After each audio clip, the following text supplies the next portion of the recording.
on, don't jump out, don't jump out. 3, 2.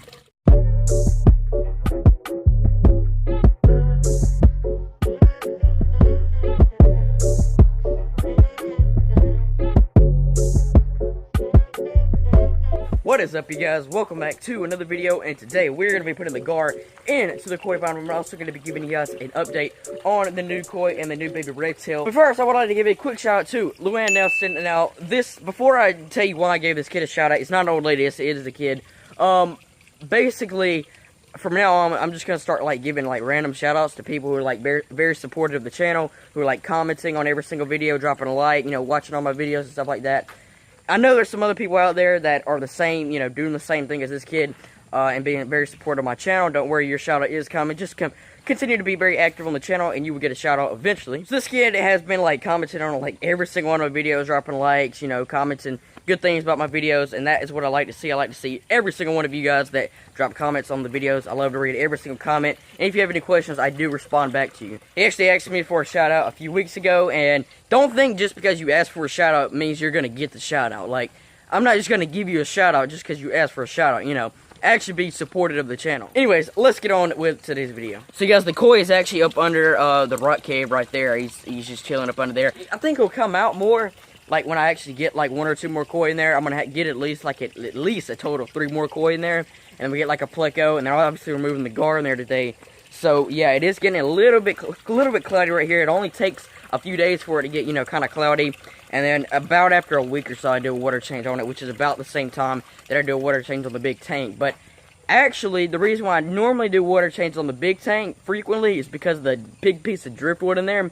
And if you don't know, driftwood releases a lot of tannins in the water. But since I've done as many water changes as I've done on the tank now, it is really cleared up now. It's been a week since I've done a water change. Usually at this point, it's usually looking pretty green, not like an algae green, but just like a green tint to it, and that's the tannins in the water, and it's still crystal clear, and you can't see a single tannin in the water.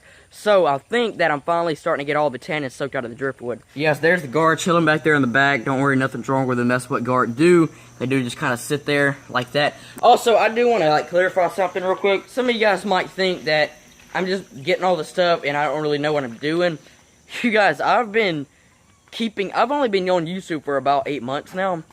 I've been doing this since I was 5 years old. I didn't really start getting seriously into it until about 4 or 5 years ago. But you guys, I've literally been keeping fish since 10 years. I'm 15, and I've been keeping them since I was 5 years old. I know what I'm doing, I promise you. Now, the pond thing is just a little bit new to me. I actually got the koi pond close to when I first started out on YouTube. It was actually my most viewed video on the channel. It's called I Got Something Better Than a Kiddie Pool Pond.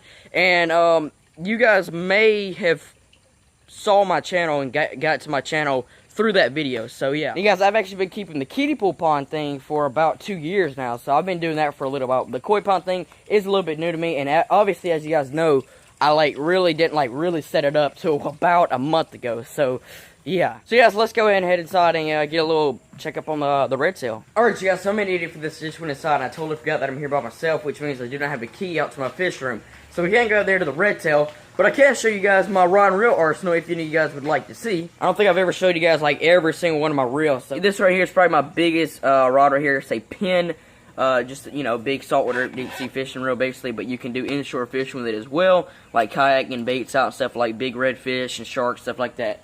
I've got 60-pound mono on there, newly spooled actually. 6'6", medium heavy, so yeah, it's a really nice rod. This right here is a Bill Dance Quantum catfish combo. I got 80-pound braid on here. This is the rod and reel that I typically would use at the river or something when I'm fishing for big catfish and stuff like that. This right here is just a regular bait caster. It's actually I think it's a Bass Pro Mega Cast. I just needed a bait caster for bass fishing, even though I really don't do that much bass fishing.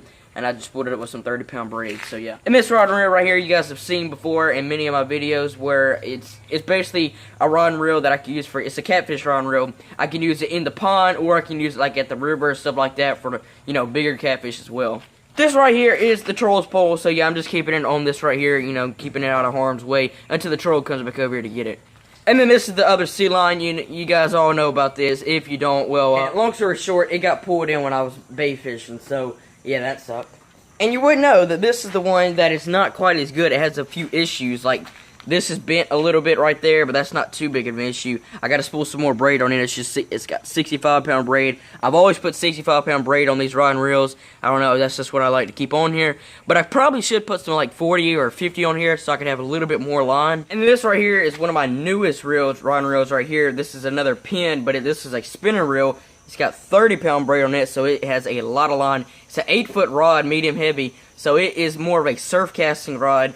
But yeah, you can see how long the arm of it is. So yeah, it's a big surf casting rod with a 30-pound braid. And then this rod I actually got over the weekend. It was actually at a yard sale. I used to have the same exact rod and reel combo, and it actually broke on me. Actually, you know, take that back. Used to have the same reel, but this is a little bit stronger of a rod than I had on there. But anyways, just a big saltwater quantum reel. So yeah, I think this was 20-pound mono that was on here. I took it off. The reason why I left that on here because I'm going to be putting some 80-pound braid on here, and you know, you want to back up your reels with mono so you don't have to use as much of it because, well, braid is extremely expensive. So those are all my rod and reels that are in use that can be fished with. As of this second, I have one more brim pole down by the pond, but there's no use in showing that. So then, guys, let's head on to getting the gar in the pond. All right, yeah, this actually might be kind of difficult to do, so hopefully it doesn't spook too bad. And yeah, Mr. Bass is looking to bite me. Don't run that way. He's going to run that way, of course.